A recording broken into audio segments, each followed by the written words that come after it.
Here we have to find limits of these functions 7x cubed by x cubed minus 3x squared plus 6x and another rational function. These are called rational functions. What are rational functions?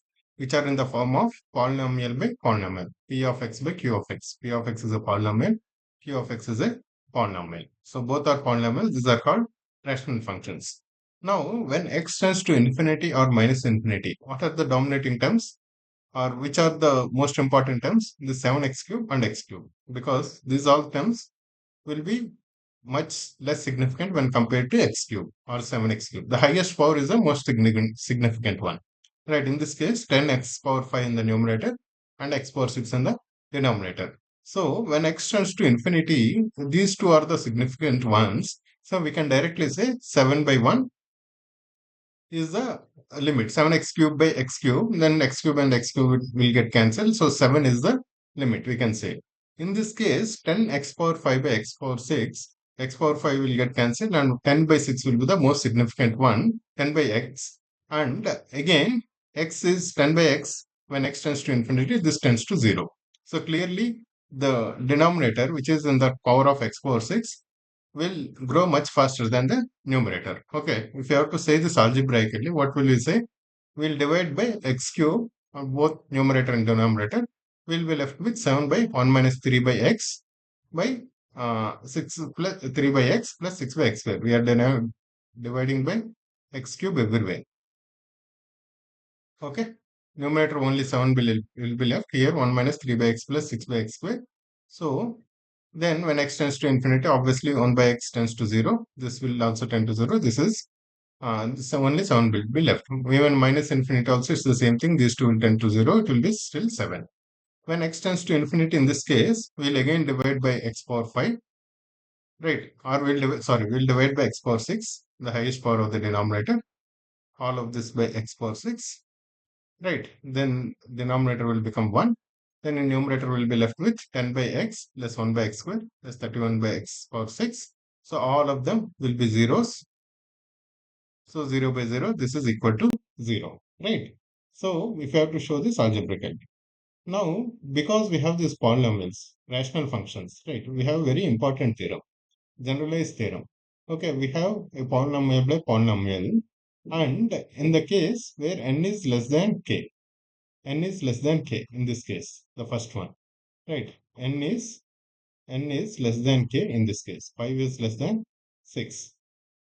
Okay, what it is saying, then the line y equal to 0 is the horizontal asymptote. What does that mean? So that means horizontal y equal to 0. What is that? That means it is the x-axis. X-axis is the horizontal asymptote. What does that mean? The limit tends to 0. Right. That means the value of this function is approaching 0. It is approaching 0.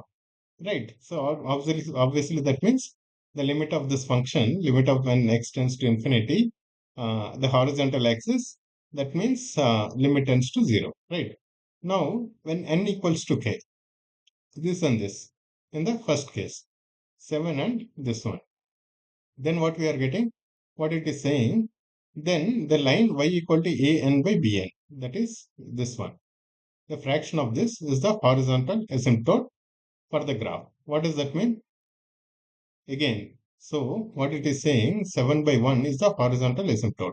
What does that mean? This line, which is when y equals to 7, is the asymptote. That means the graph will do something and finally it will try to reach this 7.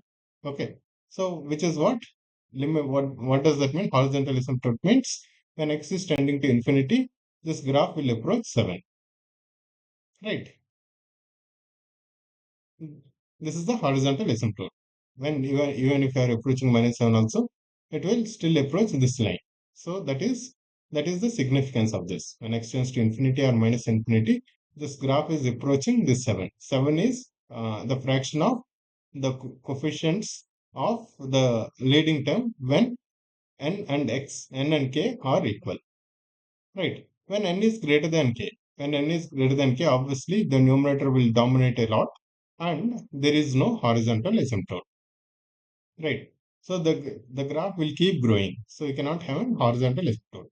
When when numerator is lesser than denominator, the power of numerator is lesser than the denominator, highest power of numerator is lesser than highest power of denominator, then it is x-axis. That means limit tends to 0. Obviously, because the denominator is grows much bigger than the numerator.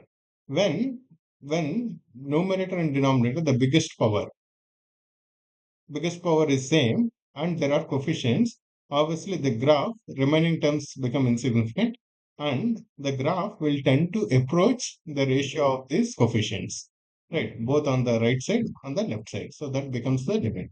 So this is an important theorem of horizontal asymptotes, right? So for example, in this case, what is the, when limit x tends to infinity, we can clearly say it is 9 by 2, right? This is 9, this is 2. We have to be careful that both polynomials, the highest power is same.